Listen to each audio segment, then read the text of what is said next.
Ele entrou no ambiente e elas pararam de respirar. Não era bonito, nem rico, nem famoso, mas bastou ele abrir a boca e todas as outras vozes calaram. Havia algo nele que você não consegue aprender em curso nenhum, algo que nenhum vídeo do YouTube ensina. As mulheres não sabiam explicar, mas sentiam. Era como se ele carregasse uma presença viva, hipnótica, bruta, intensa. Você já presenciou isso? Aquele homem que entra em uma sala e, sem dizer nada, faz o ar pesar. As pessoas param de mexer no celular. As conversas diminuem. Os olhos se voltam para ele. E o mais intrigante, ele não está tentando. É natural. Mas o que torna um homem assim?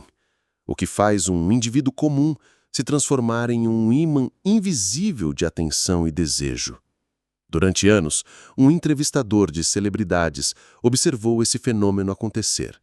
Ele lidava com pessoas acostumadas com poder, fama e fortuna, mas todas pareciam se derreter diante de certos homens.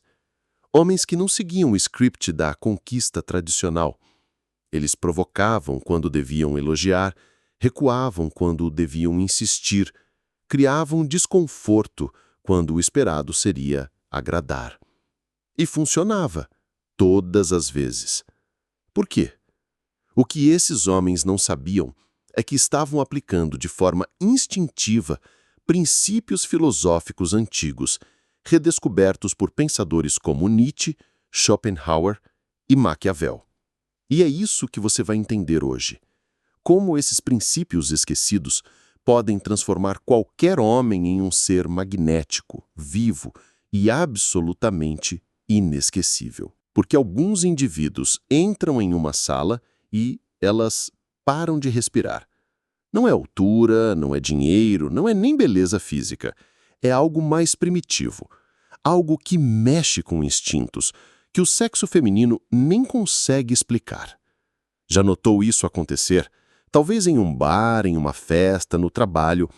O cara não era o mais bonito da sala, mas tinha algo na presença dele, uma vitalidade, que fazia conversas pararem no meio, que criava uma atmosfera diferente ao redor dele. A maioria dos indivíduos tenta imitar isso sendo mais alto, mais rico, mais engraçado, e falha miseravelmente, porque estão atacando os sintomas, não a causa. A verdade é mais profunda e mais simples. Observe os indivíduos ao seu redor.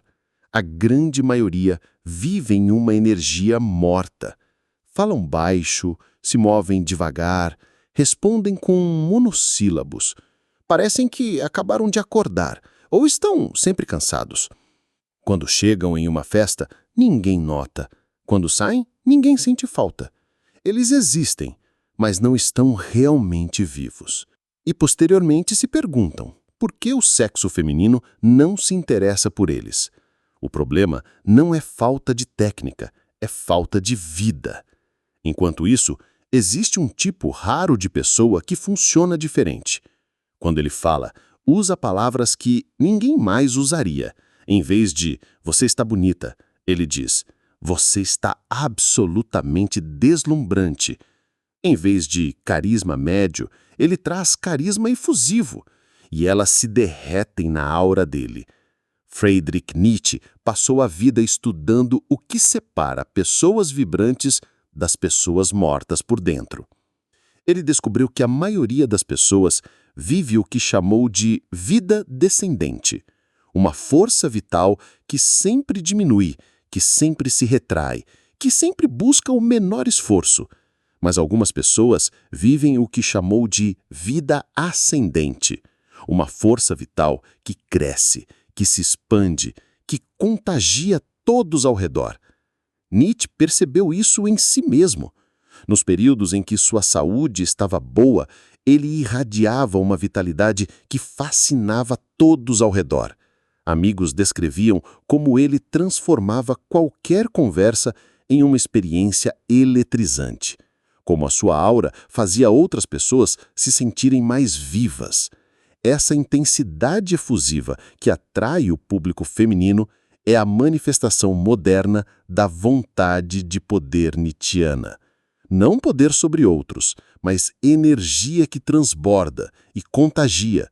Indivíduos cativantes aplicam isso inconscientemente, de 3 formas específicas. Primeiro, eles usam palavras com mais voltagem emocional. Em vez de legal, dizem fascinante. Em vez de bonita, dizem deslumbrante. Cada palavra carrega mais força vital. Segundo, eles calibram sua intensidade para ser ligeiramente superior ao ambiente. Em um bar barulhento, intensificam a linguagem corporal. Em uma biblioteca, intensificam a energia sutil, sempre um degrau acima da vitalidade média. Terceiro, eles começam interações em uma energia ascendente, nunca descendente. Não entram em uma conversa esperando que ela melhore. Entram já criando uma atmosfera mais viva. Isso não é fingimento, é cultivo consciente da força vital, que Nietzsche sabia ser a diferença entre pessoas que atraem e pessoas que passam despercebidas. Mas aqui está o segredo que Arthur Schopenhauer descobriu.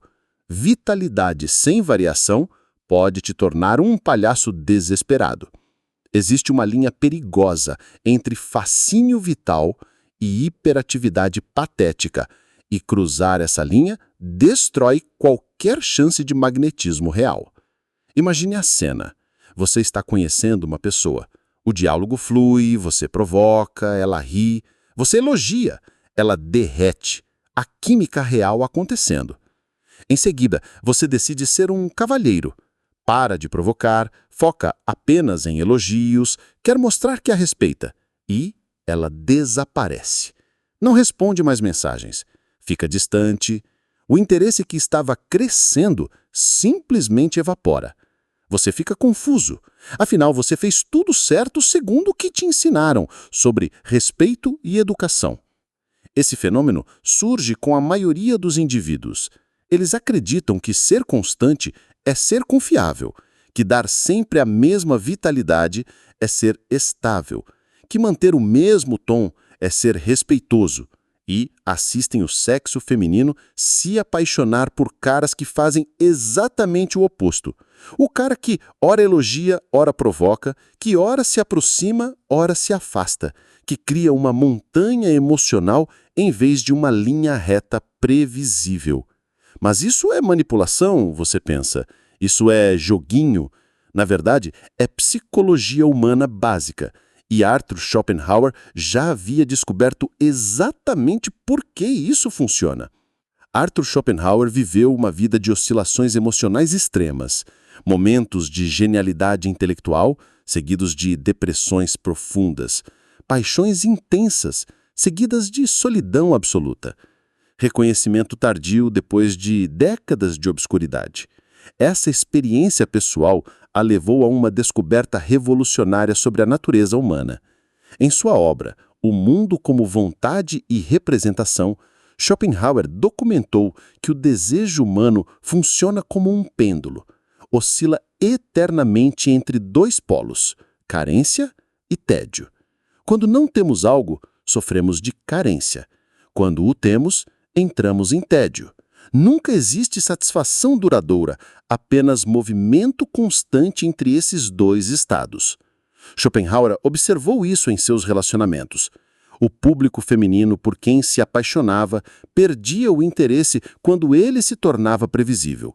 E ele perdia o interesse nas que sempre estavam disponíveis.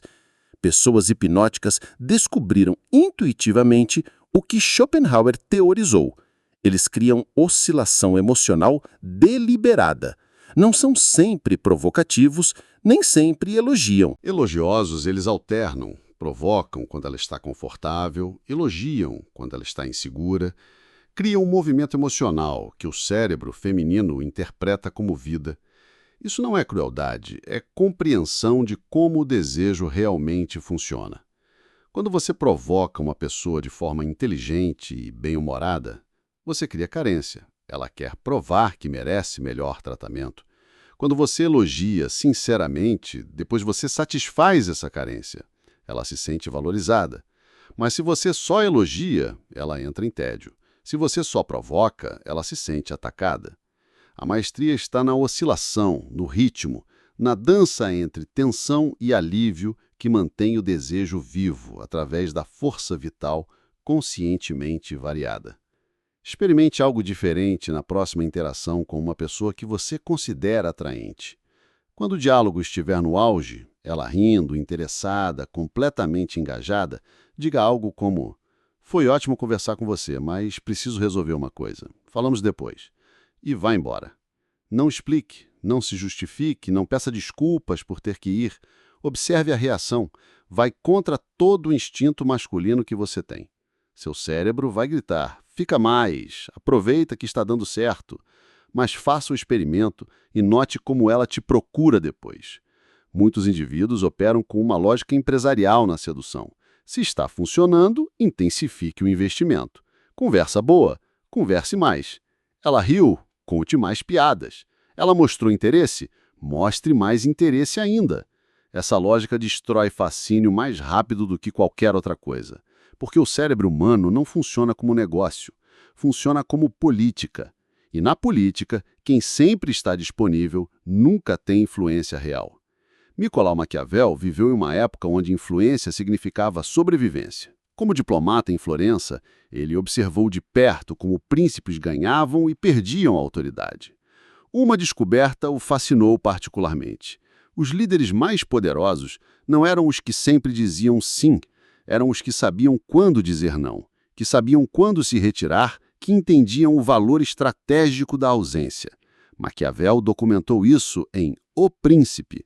Aqueles que estão sempre disponíveis para negociar nunca conseguem os melhores termos. Aqueles que podem se dar ao luxo de se retirar ditam as condições. Pessoas envolventes aplicam inconscientemente os princípios maquiavélicos de autoridade. Eles entendem que interesse constante comunica falta de opções, que perseguição demonstra carência, que disponibilidade total sugere ausência de valor próprio. A técnica específica é simples. Sempre saia quando a conversa está no auge, não quando está morrendo. Isso cria um efeito psicológico poderoso. O cérebro dela fica com a sensação de interação inacabada, como uma música que para antes do final. Cria tensão, que precisa ser resolvida. Além disso, demonstra que você tem uma vida interessante para onde voltar, que o diálogo com ela, por melhor que seja, não é o centro do seu universo. Mas aqui está onde Albert Camus entrou com uma descoberta crucial. Essa autoridade só funciona quando vem de controle interno genuíno, não de técnica calculada. 3 sinais de que você foge do próprio potencial. Primeiro, quando a conversa para por alguns segundos, você imediatamente preenche o silêncio com qualquer coisa. Segundo, quando faz uma piada que não funciona, você tenta explicar por que deveria ser engraçada. Terceiro, quando ela faz uma cara estranha para algo que você disse, você imediatamente muda de assunto ou pede desculpas. Se você se reconheceu em pelo menos um desses pontos, está fazendo o que grande parte dos indivíduos faz, fugindo do desconforto a qualquer custo. E essa fuga está matando suas chances de criar conexões reais. Vou te contar algo que você não quer ouvir. Seus momentos mais constrangedores são suas maiores oportunidades de criar fascínio. Aquele silêncio estranho é quando ela está processando algo interessante que você disse. Aquela piada que não funcionou é sua chance de mostrar que não depende da validação dela para manter a confiança. Aquela reação confusa dela é o momento onde você pode demonstrar que não tem medo de ser incompreendido. Mas você foge porque foi treinado a acreditar que desconforto é fracasso, que constrangimento é coisa ruim, que sempre precisa manter todos confortáveis. Essa crença está destruindo sua vida amorosa. Albert Camus viveu uma vida de contrastes absurdos. Tuberculose, que se tornou goleiro de futebol. Argelino pobre, que ganhou o Nobel de Literatura. Filósofo que rejeitou o título de filósofo. Durante a Segunda Guerra, trabalhando na resistência francesa, Camus enfrentou situações onde o desconforto não era opcional. Momentos onde fugir do absurdo significava fugir da própria vida. Essa experiência o levou a uma descoberta fundamental. A vida é intrinsecamente absurda. Momentos constrangedores, situações sem sentido, paradoxos inexplicáveis, não são falhas da existência. São a essência dela. Camus desenvolveu o conceito de abraço do absurdo em O Mito de Sísifo. Em vez de fugir da falta de sentido, ele propôs aceitá-la completamente, encontrar liberdade exatamente no que parece mais desconfortável. Ele observou que pessoas capazes de se manter calmas no absurdo desenvolviam uma aura irresistível, uma confiança que vinha não de controlar situações, mas de se sentir confortável sem controle. Pessoas atraentes aplicam naturalmente os princípios absurdistas de Camus. Quando há silêncio constrangedor, eles não se apressam para preenchê-lo, permanecem relaxados, até sorriem levemente, como se estivessem apreciando o momento absurdo. Quando fazem uma piada que não funciona, não tentam consertá-la, simplesmente seguem em frente, demonstrando que não dependem da validação externa para manter a autoestima. Quando criam tensão ou confusão, não recuam imediatamente. Permitem que a emoção exista, que o desconforto respire, que a situação absurda seja o que é. Esse equilíbrio entre autoridade maquiavélica e aceitação absurdista comunica algo poderoso. Sou confortável comigo mesmo, mesmo quando situações ficam estranhas. Tenho tanta confiança interna que não preciso de validação constante.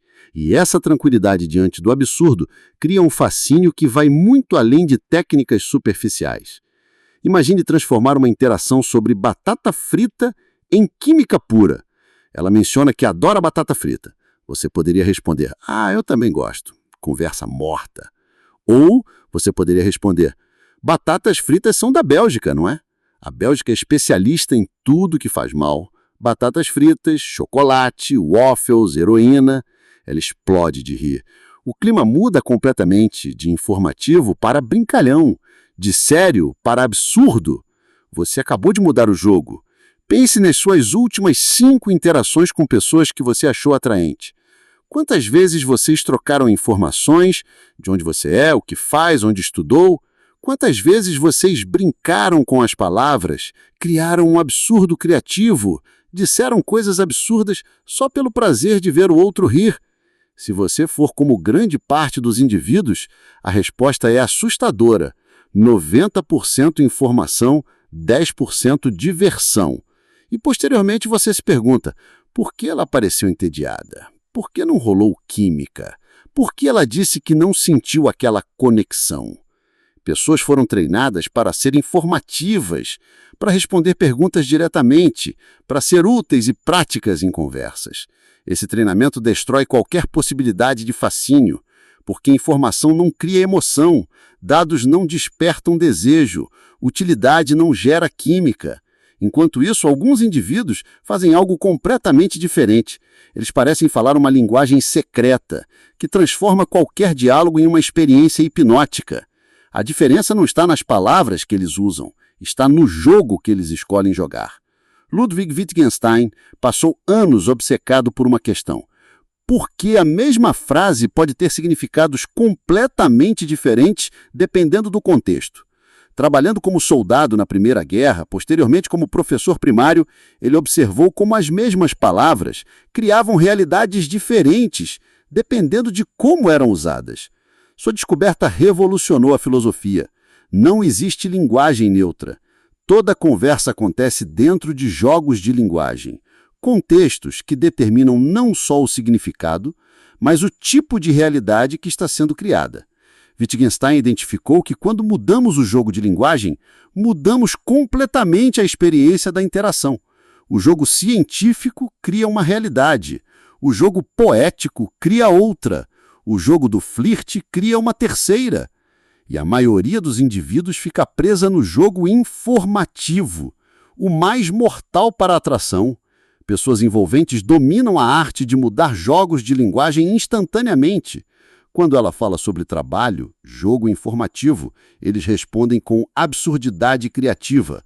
Quando ela fala sobre família, jogo sério, eles introduzem provocação lúdica. Eles nunca ficam presos em um único jogo, sempre movem o diálogo para territórios mais interessantes. A técnica específica é simples. Pegue qualquer informação que ela der e conecte com algo completamente inesperado. Bélgica e heroína. Trabalho e conspiração. Comida e filosofia existencial. O objetivo não é ser engraçado, é sair do jogo diante da troca de informações e entrar no jogo fascinante da criação conjunta de absurdo criativo. Isso força o cérebro dela a sair do modo automático e entrar no modo criativo. E mentes criativas se atraem naturalmente. Mas aqui está o que Jean-Paul Sartre descobriu ser crucial. Essa mudança de jogos de linguagem só funciona quando vem de autenticidade genuína, não de atuação calculada. Observe esse indivíduo no elevador com o porteiro. Ele mal acena. Com o colega de trabalho, é cordial, mas distante. Com a secretária, é educado, mas frio. Aí entra uma pessoa atraente. Transformação instantânea. Sorriso caloroso, piadas espontâneas, charme efusivo, interesse genuíno em qualquer coisa que ela diga. Ele se tornou uma pessoa completamente diferente. E o público feminino percebe essa mudança. Sente a artificialidade, o interesse calculado, a agenda escondida, e perde o interesse imediatamente. Pense no último indivíduo que você viu se aproximar de uma pessoa atraente numa festa. Antes, postura relaxada, conversa natural com os amigos, vitalidade genuína. Depois, ombros tensos, sorriso forçado, tentando ser engraçado demais, concordando com tudo que ela disse. O que aconteceu? Ele deixou de ser ele mesmo e se tornou o que achava que ela queria. Essa transformação mata qualquer possibilidade de conexão real, porque ela não está conhecendo ele, está conhecendo uma atuação. E atuações são cansativas de assistir. Muitos indivíduos vivem uma mentira fundamental que precisam ser pessoas diferentes para pessoas diferentes. Charmosos para o sexo feminino, bonitos, sérios para chefes, engraçados para amigos, respeitosos para os pais. Eles acreditam que a adaptação é inteligência social, que mudar de personalidade conforme a situação é a habilidade. Na verdade, é covardia existencial. E o público feminino sente essa covardia instintivamente. Porque alguém que não tem coragem de ser autêntico com elas, como pode ter coragem de protegê-las, de liderar, de tomar decisões difíceis quando necessário? Jean-Paul Sartre viveu uma vida de autenticidade radical, mesmo quando isso prejudicava socialmente. Ele se recusava a fingir ser quem não era. Durante a ocupação nazista de Paris, Sartre observou como as pessoas se transformavam, camaleões para sobreviver. Mudavam personalidades, valores, até crenças, dependendo de quem estava presente. Essa experiência o levou a desenvolver o conceito de má-fé, a escolha consciente de fugir da responsabilidade de ser autêntico. Sartre identificou que má-fé ocorre quando fingimos que nossas escolhas são impostas externamente, quando na verdade são livres. Quando agimos como se não tivéssemos opção de ser autênticos. Ele documentou isso em O Ser e o Nada. Pessoas em má-fé se tornam atores ruins, representando papéis que acreditam ser obrigatórios, quando na verdade escolheram representá-los. Pessoas cativantes descobriram o que Sartre teorizou. A autenticidade é mais atrativa do que a atuação. Eles são a mesma pessoa com todos. O humor que usam com amigos, usam com o sexo feminino. A vitalidade que têm sozinhos, mantêm em grupo. A personalidade que expressam em casa, levam para fora. Isso não significa ser inadequado para o contexto. Significa que o core da personalidade permaneça consistente. Apenas o volume se ajusta. Quando uma pessoa atraente aparece, eles não mudam quem são, apenas direcionam quem já são para ela. Essa consistência entre mudança criativa de contextos e autenticidade pessoal cria confiança. Ela sabe que está conhecendo a pessoa real, não uma versão editada. E isso gera fascínio muito mais profundo do que qualquer charme fabricado. Porque o público feminino não se apaixona por atuações, se apaixona por autenticidade, que tem coragem de se expressar completamente em qualquer contexto. Ela está conversando com você no bar. O diálogo flui, vocês riem juntos, há interesse mútuo no ar. Em seguida você se inclina para a frente. Quer mostrar interesse, quer ouvir melhor o que ela está dizendo. Ela recua instintivamente, sem perceber. Cruza os braços, o sorriso fica mais tenso. Você acabou de enviar uma mensagem silenciosa. Estou invadindo o seu espaço. Você não tem escolha sobre essa proximidade. E ela inconscientemente reagiu como qualquer pessoa reage à invasão, com defesa. Já percebeu como algumas pessoas fazem você se sentir livre apenas estando perto delas? E como outras fazem você se sentir pressionado mesmo sem dizer nada? A diferença não está nas palavras. Está numa linguagem mais antiga do que qualquer idioma. Uma conversa que acontece através de microgestos, postura, uso do espaço. Essa linguagem determina se você é percebido como alguém que liberta ou alguém que aprisiona, como alguém confiável ou ameaçador, como alguém poderoso ou carente. E grande parte dos indivíduos não faz ideia de que estão falando essa linguagem o tempo todo. Cada movimento do corpo comunica uma intenção sobre autoridade, cada postura sugere uma dinâmica de controle. A questão é, que tipo de influência você está transmitindo? Michel Foucault passou décadas estudando como a autoridade realmente funciona nas sociedades. Não a influência óbvia dos reis e presidentes, mas o controle sutil que opera através de gestos, olhares, uso do espaço. Durante anos observando hospitais, prisões e escolas, Foucault descobriu que a autoridade verdadeira não ocorre através de força bruta, ocorre através de microfísica, pequenos atos que criam relações de dominação ou liberdade.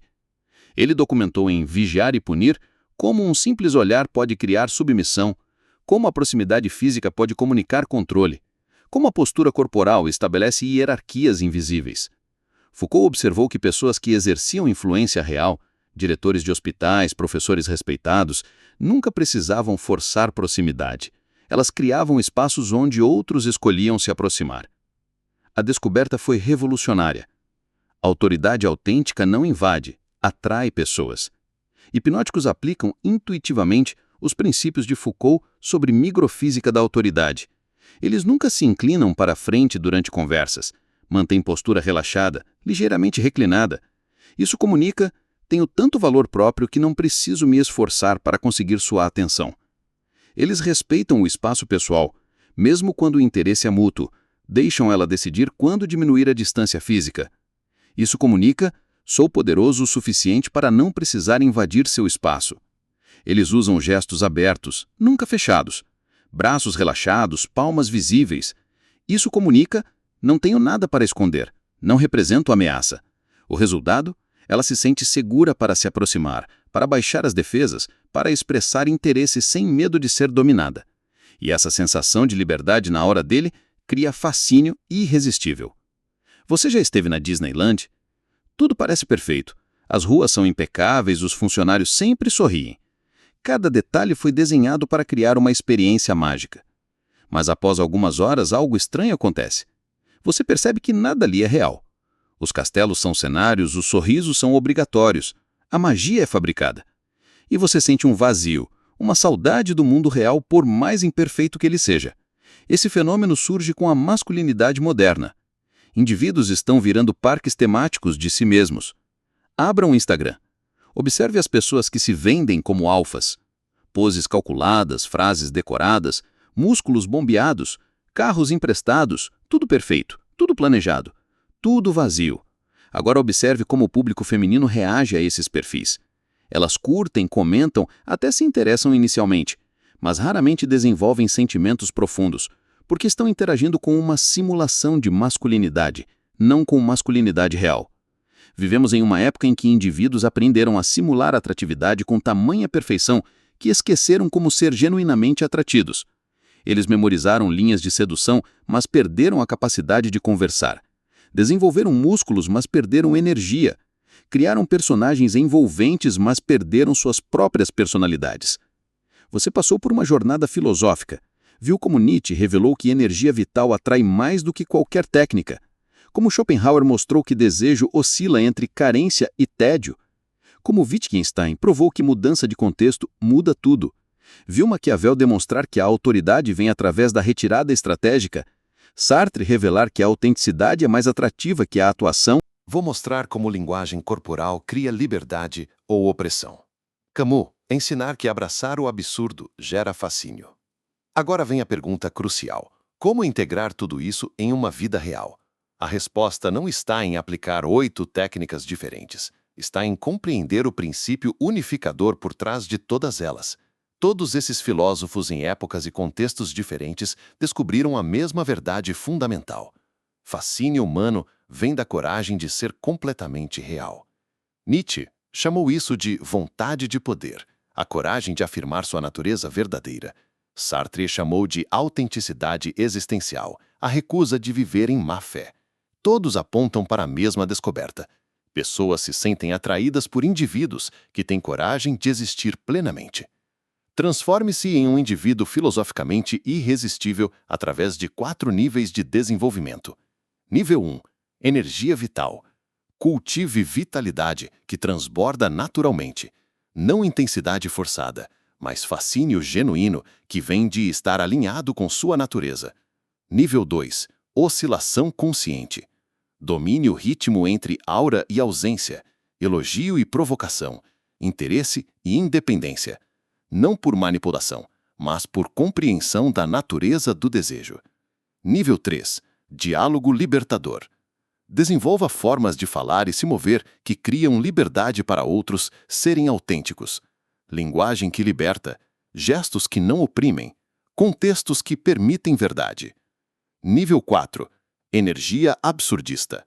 Torne-se confortável com desconforto autêntico diante de pressão social real, em um mundo de simulacros, não por rebeldia, mas por integridade existencial. Agora você descobriu como grandes filósofos desvendaram os segredos reais da atração masculina. Clique no vídeo na tela e você vai aprender como aplicar esses princípios para desenvolver uma aura que faz o público feminino te procurar naturalmente. Clique agora no vídeo na tela.